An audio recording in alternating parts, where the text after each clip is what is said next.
So, welcome again to another episode of Not Taking Orders, where today we're not taking orders, but we're definitely going to be taking advice. We've got with us Shelly, aka the Garden Junkie, who hopefully at the end of our 30 minutes will be able to make my culinary garden fantasy a reality. So, Shelly, tell me, how did you get into gardening?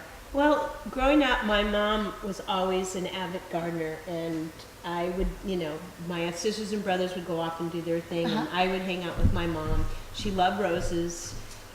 She had over 100 varieties of roses and gardens, and her passion was collecting garden books. So when she passed away, I got all of her incredible collection of these antique books, one of which is this one here, was put in this is called Companion Planting. It was 1976. Out of publication, you'll never find it. And so basically everywhere I lived, I would go out, and I loved to garden. And when I went to college, I went to UC Santa Cruz, and of course it was a very front runner in culinary. They were doing organic and biodynamic, and I did a botany degree there with of course natural history, and so I got to balance it. But it just being in Santa Cruz, I was around great gardeners and great seeds, and it kind of just kept growing and growing. And I knew once I got to Napa that I had already been in love with it. I was growing tomatoes, and it's such a great feeling just to get up in the morning and go out and be with your plants, and just when that first thing pops up in the ground. And so it just kind of became more and more that I wanted to learn more. So I would get publications, I'd get books, I'd experiment, and the big push came when I was able to acquire my own house. And it was almost a quarter acre, and it was all grass when I moved in. Okay. And now it's predominantly gardens. It has, and my gift to myself 3 years ago was to get a greenhouse, because if you're going to grow, you need a greenhouse. So I got this beautiful 10 by 12 greenhouse. 10 by 12. Now, is that a normal size for a greenhouse, or? Most home people have a 6 by 8 or an 8 by 8. They have smaller. But at that point, I was already had gotten involved with doing gardens for restaurants.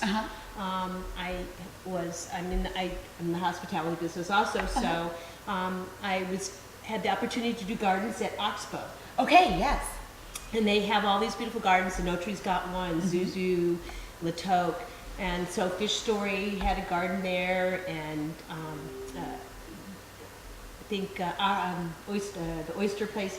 Hog Island? Hog Island. Yes. And so they, this was this great place that all of a sudden you could really develop gardens, and I was garnished and loved with a chef that was like out there working, and so it just kept building, and more and more people I talked to were like, well, we want this and we want that. So I began to look for unique things, and that became kind of the exciting part of like, can I grow something that's different? Right. So when I got the house, I slowly and surely have turned, like I said, 3/4 of it into gardens. There's the tomato, I call it the tomato garden. There's the mixed garden that has the peas and the vegetables, and then there's the zucchini and fava bean garden, and there's the fruit tree garden, and there's grapes and stuff. So it's just, it's every day, it's just, there's so much to learn, and it's something that you really never can really get tired of. Right.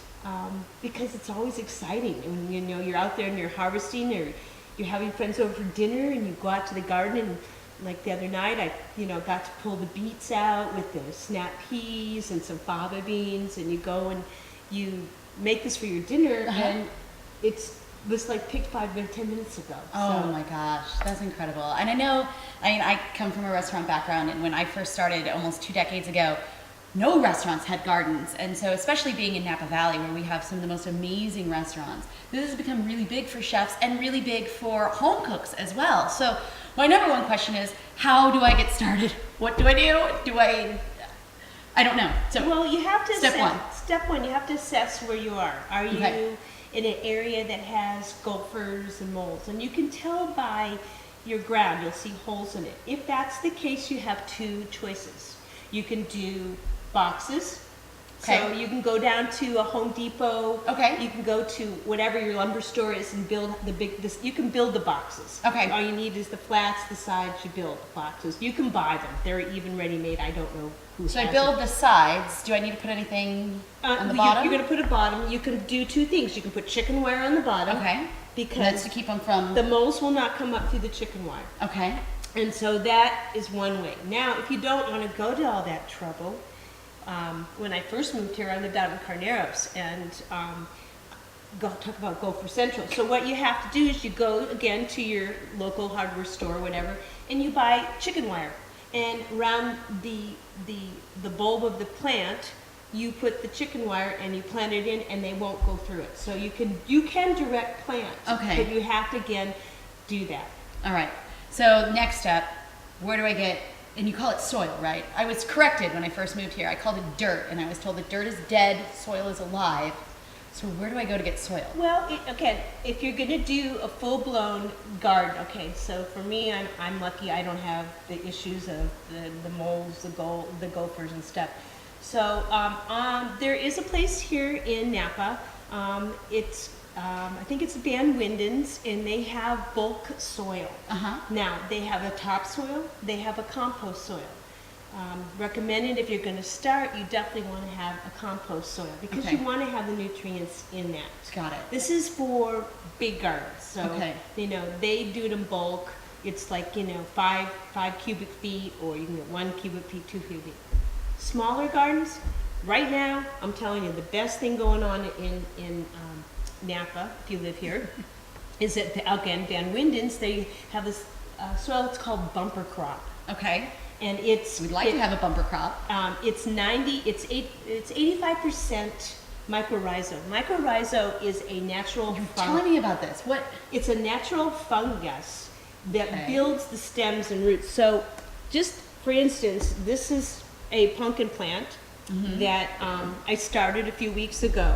And if I pulled it out of here, I'm going to make a mess. It's okay. Make a mess. That's what we're here for. You're going to look and see how strong the roots are on it. They're really compact in there. Right. So the roots, it allows the roots to really develop strong. It's got the fungus in there that is great. And once you put it into the ground, it still holds on to that. There are other blends, but this bumper crop I wait every year for it to go on sale. Because you buy 4 bags, but you only pay for 3. Which is great. Right. So And it's mycorrhiza. mycorrhiza. And is it going to say that on the It says bag? right there. or- It says it's a mycorrhiza. It's a fungus. But it's a positive fungus that you want in your garden. Love that. It's got a little phosphorus. It takes that up in it. It has the nutrients to get. We need for plants to be strong. If you're going to do a garden, you need really good stem development. And a lot of times, if you go to these nurseries, you don't know where the plants have come from. Right? You don't know how they've been taken care of. And I mean, a lot of them go, yeah, we'll guarantee that you can bring it back. But once it dies, Right. do you really want to go back? No. I don't want to admit I killed it. Okay, so now I've got my beds. I found my soil. You were telling me earlier about companion planting. Tell me about what this what does it involve, or what is it like, or what kind of things should I pay attention to? So, companion planting's been going on for decades, centuries. The French started it. It's a biodynamic of companion planting. There's some great books out on it. Like I said, I have this one. There's another great book. It's called The Amish Gardening Secrets? Hard to find. Okay. It's out of publication, but I think Amazon has it if you really want to find it. Got it. And that's where I found a lot of my books. Uh-huh. There's another one, carrots. This is another companion one. Carrots love tomatoes. Now, Tomatoes. do carrots actually like to grow near tomatoes? Yes. Oh, yeah. So carrots, and I know you were saying peppers and tomatoes like to grow next to one Right. another. And basil and tomatoes like to grow. And all of them taste great together. Right. And strawberries also like tomatoes. Really? So tomatoes tend to be like kind of the popular plant there in the garden? Tomatoes are good. So, in your planting, you got to remember, one of the things I tell gardeners is that you can plant, in your companion planting, you want things that like each other, because things will go, like beets, they'll go down, Uh-huh. your tomatoes will go up, Okay. and your cucumbers will all go out. Got it. So now you've got this nice square Uh-huh. of three things producing together. And they're liking each other, and they're nourishing each other. Mm-hmm.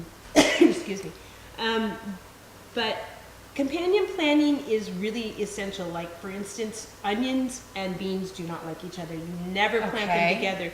The onions will allow the beans not to grow and will stunt them, and so you will not get a production out of it. Oh my goodness. Fennel, people love fennel, but fennel is the #1 enemy of the gardens in the sense that you can plant it in a container, but plant it away from your vegetables because most vegetables do not like growing with fennel. Interesting. Now I heard plant your fennel near your kennel to keep the fleas away. Yes, fennel, pennyroyal, mint, all of those are really good for fleas. Like if you find you're having fleas in the house, just take pennyroyal and spread it all around your house.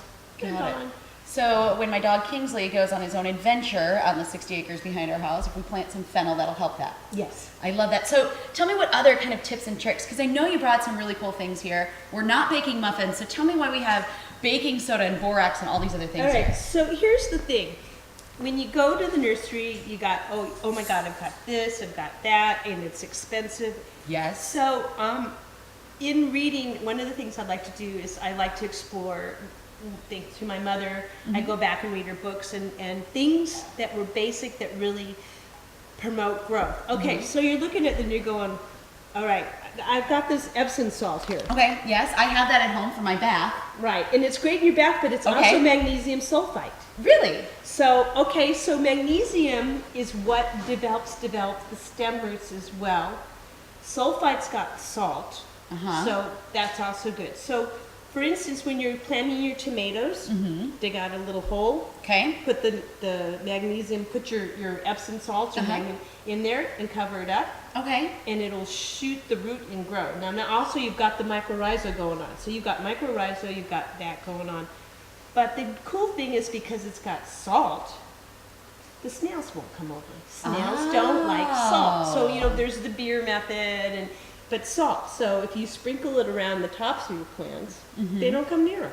Oh, that's great. I've seen people use cocoa shells. Yeah, you can Like use cocoa. from chocolate, because I've heard that it's sharp and that'll keep the snails away. And coffee too, coffee grounds. I have lots of coffee grounds. Lots and lots of coffee grounds. So for each tomato plant, how much Epsom salt do I need Just to use? like 1 teaspoon. Okay, easy. And then, you know, as they're growing, just put it around. And then baking soda. So baking soda, there's a few things you can do with this. Once the tomatoes have established, you can put the baking soda around it. On the top. On the top soil. Okay. One, you'll see sometimes in gardens the green little mold building up. Yes, yeah. It makes that go away. So you get rid of your mold. Ah, perfect. And then it leaches in there and makes your tomatoes grow bigger and sweeter. Ah, and there was something else you were telling me about making my plants sweeter. Honey. Honey. Okay, so what do I do with the honey? So once your flower, okay, there's two things. Once the flowers start to set on your tomato and your peppers and all that, you can put a little honey around that. One, it attracts the bees, but now you're pollinating the flowers. But it also takes the acidity out of the tomatoes and it makes all the sugar go into the fruit development. That's amazing. So I really actually don't have to be a great chef. I just have to have good gardening tips. What are you doing with the borax? Okay, borax loves beets. Okay. Boron. I can remember that. Boron. Beets, borax. Got it. Got it. Boron is another thing that neutralizes the soil. These are all stem developers. Okay. And so for your garden to be really strong, you got to get the foundation. So you start it in your greenhouse, or even if you buy them at the orchard or whatever, you're still going to want to add something to it because I'm never sure where they come from. And which brings me to one of the big things I really encourage gardeners to do. I mean, once you do your first year garden, you're going to have residuals. So my beans are done. Okay, so now my beans are done, and I've gone ahead and I've let my beans dry. And how do you dry your beans? They just either I let them dry on the vine, or I'll just set them out in the sun. Are these wax beans? No, What kind of beans are these? These are Kentucky's. Okay. And you open them up, and these now are ready for planting. So are these beans like a dried bean that I would? No, you put them back in the soil. Okay. And you grow them. And when you do plant beans, beans all, you just want to make sure that it's a nice solid bean, and you Okay. just stick it right in there, and they come right up. Because now, so these are some of the things I have. Spaghetti squash. I love growing spaghetti squash. So I took this spaghetti squash, and I took the seeds out, and I put it on a plate. Right, I washed them, put them on a plate. They dried, and I put them in a bag. And then I went and put them. Then you put them in the soil, and they come up. And Crazy. the cool thing is, if you have a seed like this, there's always a tip on it. Two things: take the tip, cut it off. It's now going to release, and you stick it in the soil like that, and then now you've got a faster growth process going on. Wow. I didn't know that. And that's why you're here. Well, I learned that from I was growing my own citrus and stuff. So Careful, we're getting excited. And then, so, just things like, so these are fava beans that I seeded from last year that are now growing in the garden. And these are this year's fava beans. These are this year's from seeds that I collected. Gosh. One, it's economical because now you're not having to go and buy seeds. Right. You've got seeds that love your soil, Uh-huh. love your environment, love your weather cycle. Got it. So indigenous plants. Yeah. Will grow better than plants I may find at, I don't know, Home Depot If you or... go to Home Depot, they're probably coming from a bigger company, like Bonnie Bell, I think is one of them. I've seen those. And Martha Stewart brand is there? I've seen right, that. so they are there, and there's certain things that like you don't want to buy a seed packet of everything, or you don't want to seed that much. Yeah, one plant's good if you're, if you have a smaller garden. For me, nothing's small. I just keep planting more and more. I'm getting that impression. The other thing is, this is a total organic spray. Okay. And Now, where did you get? I got this at Walmart. At Walmart. Okay, so we can find it anywhere. I love that. Okay, Ortho puts out a really good organic spray. This is an insecticide soap. Aphids, black mold, peach curl. You just spray it on there. I took some down to Brian, and he got rid of everything that he needed there. That's great. And it's organic, it's safe. The Ortho also makes an organic snail and slug. So if you don't want we have a lot of snails here in Napa, unfortunately. Oh yes, we do. And they're poisonous to my dog, so anything to get rid of them is a really great idea. So, all right. So I've got my plants. We've conditioned the soil. We've got them in there. What do I do once it starts to come up? Is there like maintenance that's involved? Do I need to go weed the garden? You said you talk to your plants? I talk to my plants. Because I usually just talk to myself. I play music, I talk to my plants. Okay, two things you can do. To keep the weeds down, you can mulch. Just get a regular mulch at the store. You can get straw. There's a hay and feed store here in Napa. You can put the straw down, and that keeps the weeds down. Okay. And also will keep the moisture in, so you're not having to water it as much. That's really good when we're in a drought. If you plant the plants close, like we talked about, if you're doing the companion planting and you're doing it in a not one. Yeah, I was going to say, explain that how you do your rows, because you're not planting things straight. No, right? I'm doing so here's the row, you got one here, one here, one here, one here. So it's almost like in a diamond. Like a diamond, and then as they grow, they're coming together, and they're also shading the earth, which will keep it from drying out. If you do single rows, it has a better chance, a greater surface for drying out. Got it. So if you mulch it, the weeding will not be as saucy.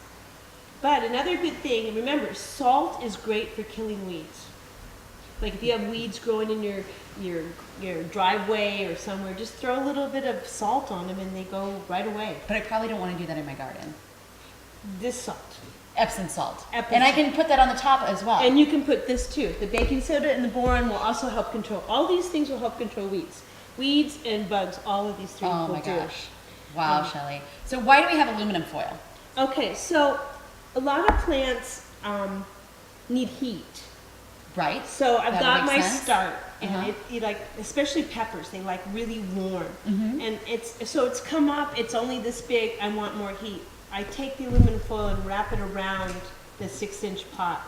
So now So is this sort of like when you saw people sunbathing with the mirror? It's the same You thing. do the same thing. The Okay. sun is hitting the aluminum foil, I love that. and it's heating the pot up and keeping a consistent heat. So you wrap it around kind of like a. So I would take the foil, Uh huh. just a little piece of foil, and just take the pot. Wow. And now it's got its sun bath. That's so cool. I've never thought about that. And so it's hitting. So when in my greenhouse, Uh-huh. I put the foil down underneath the flats. Yes. So when the sun hits there, it heats up underneath the flats. So you don't have to go buy heating mats. You don't have to spend money on all that stuff. Thank you, Susan. I That's mean, amazing. there's a lot of, I don't mean to say not gimmicks, but there's Right. a lot of There's ways. definitely a lot of tricks. I mean, when I was growing up in kitchens, well, I worked for an amazing chef, and I was like, oh my God, how do I get to be amazing like you? And he's like, I still screw things up. I just know how to fix them. So those are definitely important. So what I want to know is some of the gossip. So you said that you were growing some different things, and I know we were talking earlier about Espelette, Right. so tell me a little bit more about Espelette and some of the cool things that you're growing. All right, so Espelette is one of the prized peppers for chefs. It's from the Basque region. It's the in Basque France? region, Okay. but it's made its way. It's been in the Basque region. It's been in France. It's been to Mexico. It's come back. Originally, I went online because you can't find it.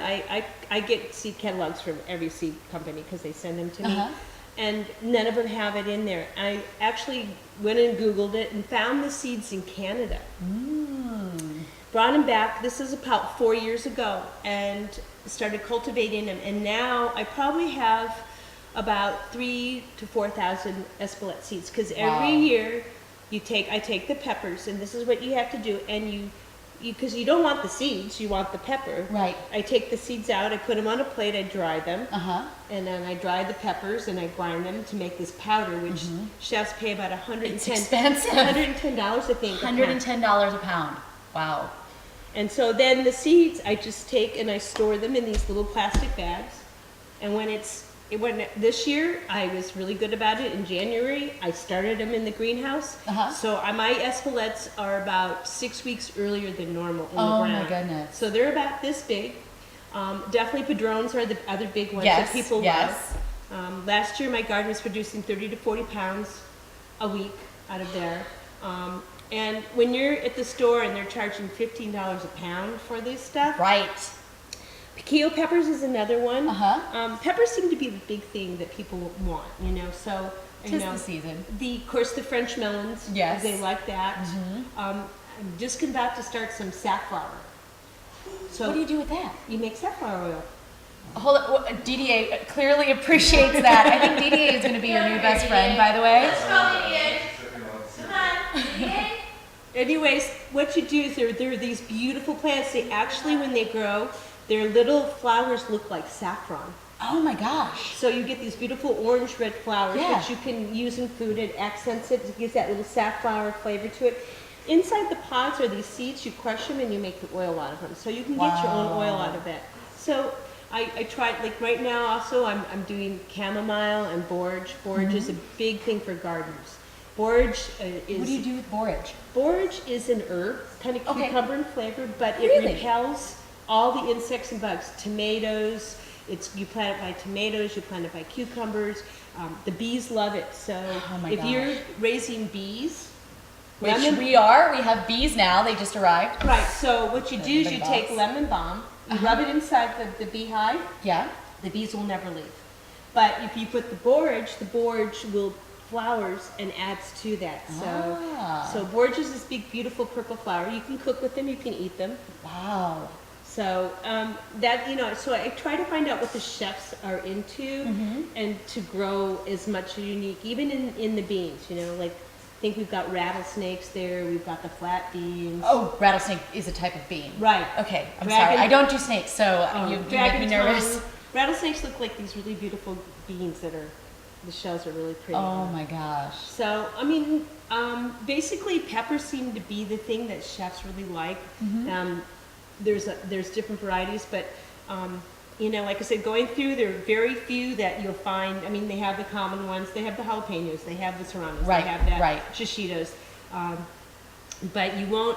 I've never found escalots in a catalog. No, I've never seen escalette anywhere, and you pay Yeah. such a premium for it, so it's so amazing. But you do, aside from using escalette as the powder, you also make your own harissa. Right. I make harissa, which is a North African traditional spice, which is made with the peppers, Right. garlic. Uh-huh. Traditionally, it's made with coriander, caraway, and cumin seeds. When you grind that, and then I add a little extra something to mine that. Oh, we Mine- could talk about that later? Yeah. Perfect. And you Mine. do it all with olive oil, right? Olive oil. And then you can use it as a condiment? You can use it as a condiment. I like you can do a harissa aioli to go with your Yes. artichoke. Oh my god, I love Or artichokes. you could my son likes to put the harissa on top of a lamb, rack of lamb, and roast it in the oven. Like you get it roasting last minute, and then you crust it on there. That's incredible. I have a secret with harissa. I mix my harissa paste, which you can find at the grocery store if you don't have your own Shelly, and I mix it together with a little bit of non-fat Greek yogurt, and then I marinate chicken overnight in it, and the acidity of the yogurt tenderizes it. It's juicy. It's the most amazing thing. So don't tell anybody because it's my secret, but that works really well. So I know we're going to run out of time soon, but I do want to plug real quick because you do some really cool things for a bunch of wineries here as well as restaurants, including Shelly is our master Yoda gardener inspiration at Bee Cellars, but you make wine jam. And you just made one for us, so talk to me about that for a moment. Well, you know, I've been making jams, jellies, mustards, relishes for years. You make your own mustard? I make my own mustard. Okay, we're going to get to that too. You know, my son has had very little store-bought stuff. It's very easy to make all of that. But after moving to Napa and having access to all these grapes, I kept thinking there's got to be something more. So I started experimenting with it and we started doing red blends with berries for chefs in the winery. Just recently doing a rosé.